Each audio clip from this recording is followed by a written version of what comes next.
Hello again, YouTube. Today I have another video for you guys, and today's video is another gaming pickups video. And I got some really cool games in this game pickups. I got about 6 games for 3 different consoles, and yeah. Other than that, I just basically have been reorganizing my game room. I got 2 new shelves, so this shelf now has some freed up space instead of being cluttered up all the way to the top.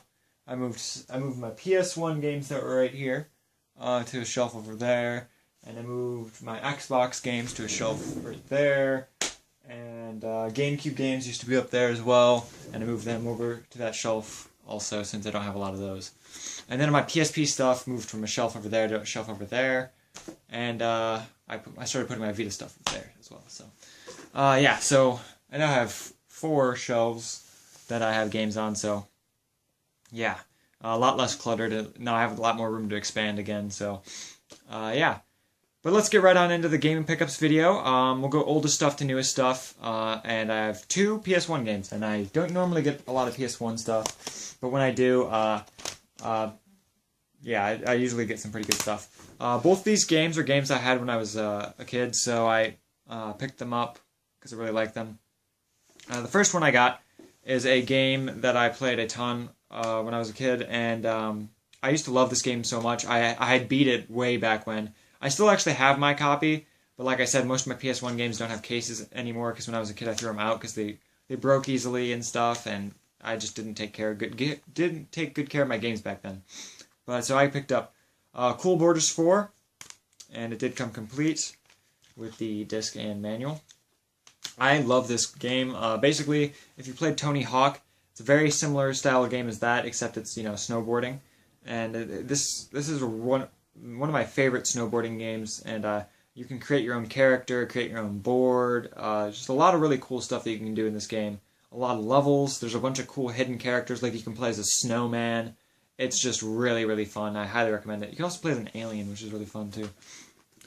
989 Studios really had some good games on it. This one is a game that I've been looking for a while, but every time I seen it, it was like $10 or so, and I was like, really? $10 for that game? And so I've been really confused, and this is the only time I haven't found it for super expensive. The only problem is it's the collector's edition, and if you know anything about the PS1 collector's editions, the white labels, they come in a pack of 3, and this is only a single game, so I don't have all of them, but yeah, I picked up Toy Story 2 for PlayStation 1. This is the white label collector's edition. This is basically a 3D platformer, and the case is a little cracked, so it did come complete though.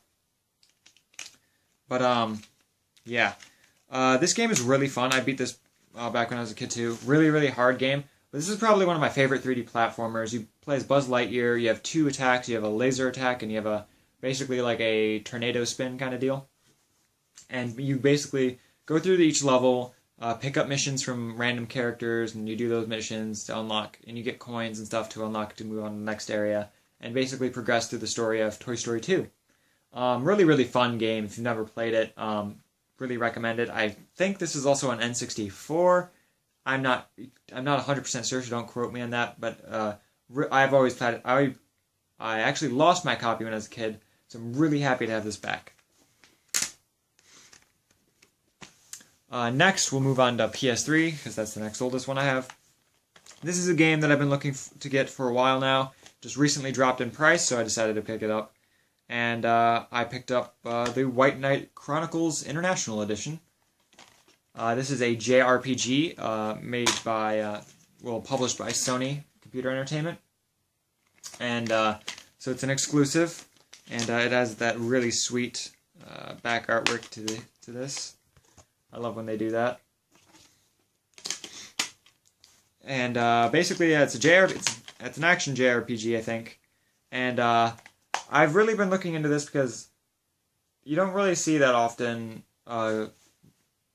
Sony actually publish their own JRPGs. So I figured this would be a cool one to check out. Well, at least in the States side, they don't. So it's also got online play and stuff, and it came down in price, so I picked it up.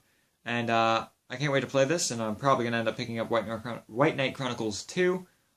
So, yeah, very looking forward to this game. Very, very good graphics and stuff on this as well, so definitely check that out if you're into RPGs and stuff.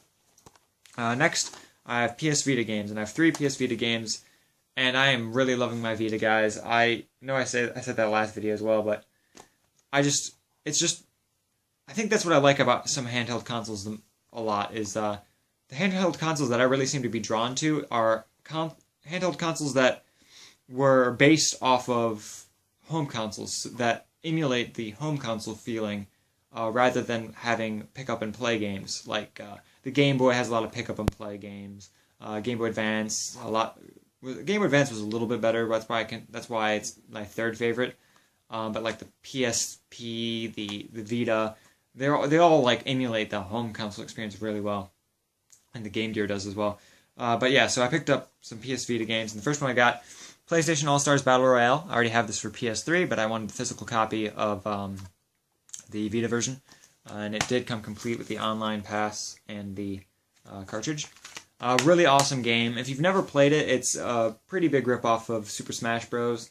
Except instead of taking damage through AP, I actually don't know if it's called AP. Instead of taking damage percentage, you don't take any damage, and basically what you do is you build up AP, and the AP you can use on super moves, and there's 3 different levels of super moves, and they're all unique to each character, and really, really fun game. Honestly, I wouldn't really listen to the reviews because they got pretty slammed for being a mediocre knockoff. If you enjoy the PlayStation characters and you want a arena fighting game, it's really, really fun. I guarantee you'll have fun with it. I enjoy it quite a lot. Next one are 2 very popular games for Vita that I had been meaning to pick up. The next one I got, it actually came down in price as well, and I got this from my local used store, and so I got it even cheaper than GameStop. So I got Killzone Mercenary. This is the Killzone game for PlayStation Vita, and I now own every single Killzone game that has been released. Pretty sure that's not complete. I think there's supposed to be a pamphlet there, but I got the cartridge. So yeah, really, really fun game. Very, very good graphics for the Vita. Probably the most graphically impressive Vita game that I've seen yet. And it's just, if you like first-person shooters, the controls in this game are very, very well done. It just works really well. It feels like a console shooter on a handheld, which is really, really nice. So if you're looking to get a good first-person shooter for your Vita, this is one to check out. It's got the standard Killzone story though, so it's kind of better than God, what's it called? Shadowfall. Yeah, better than that one. Next one I got is a RPG, and this is one that I had mentioned I was going to get in my first Vita video, and that is Persona 4 Golden. And this is a JRPG by Atlus. This is actually a remake of a PS2 game. It's actually in my Vita, by the way, but it did come with the cartridge. This is actually a remake of a PS2 game, and they actually added, extra scenes, dialogue options, extra cutscenes, and so you get this is the most complete experience of Persona 4 that you can get, and I've heard this game is just fantastic, and I really love choice-based systems, and this has also got a lot of visual novel elements that I really like. So there was basically no contest in picking up this. I was definitely going to pick it up eventually, and so I did. And yeah, so I look forward to playing this one as well. Graphics are extremely well done. On the OLED screen, this has to be one of the best color palettes for any game that I've played yet. Like, the colors just really pop in this game. It's really nice. And that's everything I picked up. Yeah, so if you have any recommendations, leave them in the comment box below. I'm always happy to check out your recommendations. Let's do a little bit of an overview. Alright, so for Vita, got those. For PS1, I got those. And for PS3, got that. Yeah, so let me know what you guys think in the comment box below. So basically all I've been doing is pretty much focusing on redoing the setup of my games and stuff. If you guys want to see a game room tour eventually, let me know, and I will. It's kind of messy in here, and I'll clean it up and then do a game room tour if you guys are interested in seeing that eventually. I don't have much to clean up. It's not that bad, but I definitely need to organize a little bit. But yeah, so I basically just moved stuff. If you've seen a lot of my other videos, it was getting pretty bad stacked up down there. But now I basically just have 2 collector's editions boxed there, because these are some extra PS3 games that I couldn't fit up here. Because this entire shelf is completely filled to the brim with PS3 stuff. I mean, it's like that. It just goes. And so, yeah. If you'd like to see a game room tour, let me know in the comment box below. I'd be happy to do that eventually. So, yeah, I hope you guys enjoyed, and I'll see you guys next time. Peace.